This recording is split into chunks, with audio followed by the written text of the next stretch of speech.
We have been programmed by society to see education in terms of school grades or levels, including preschool, kindergarten, elementary, junior high, high school, and then post-secondary.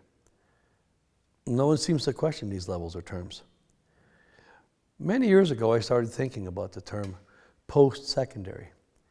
If there is a post-secondary, shouldn't there be a secondary to post? And then if there is a secondary level, shouldn't that require a primary level first? The more thought I gave this, the more I realized that there may be levels to learning, but not as we have been trained to believe. Levels work if we are to grade people in a structured learning environment, as in school, like grade 1, 2, 3. A child completes one level and then moves on to the next. However, life outside of school is not like that. We are constantly learning what is being presented and then moving on. Since learning is actually continuous, progressive levels may work when there is a focus to what is being learned, as we see when studying a particular subject in school. But learning as we grow is best described as going through stages rather than levels. Describing learning as occurring in stages is more in keeping with where we are in life, while levels describes more where we are in our education. Now let's look at the 4 stages of learning. The first stage is the pre-structured. Preschool, pre-kindergarten level.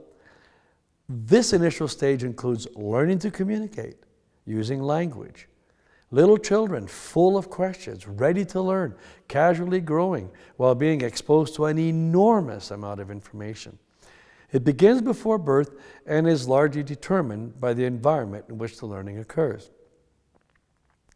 Some folks think this is a good way to leave things and essentially encourage students to go with the flow or learn as you go as they get older. Without getting into too much detail at this time, this can best be described as the unschooling approach to home education. I just need to point out that this does work.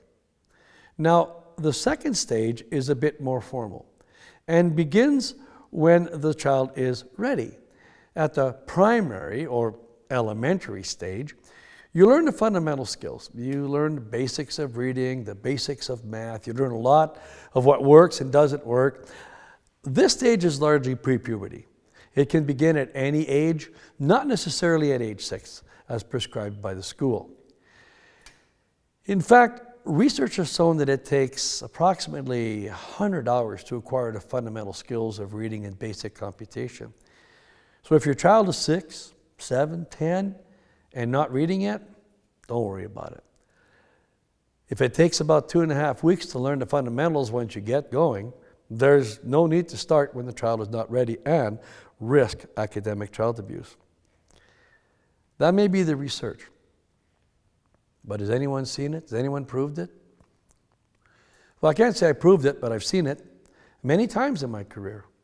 For instance, I've seen a 9-year-old learn to read in 2.5 weeks, and in less than 3 months, laying on a couch reading J.R.R. Tolkien's Lord of the Rings. Many times I've heard a mom voice her concern about her daughter or son not reading during one visit, only to hear her admonish the child to put down that book at the next visit. I find it amusing, but moms usually fail to see it. Somehow, the child has seemed to learn to read overnight. They literally transition from being illiterate to bookworms, sometimes without capturing mom's attention. Remember, we're brainwashed with school thinking. School seems to take forever to accomplish what can be done in a short time.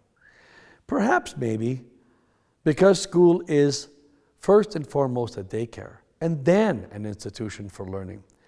Seriously, you could take everything they learn in the first 6 years of school and likely do it in 1 year at home. We don't have to worry. The second stage of learning generally begins after puberty. Now the child expands in knowledge by applying the skills they learned during the primary stage.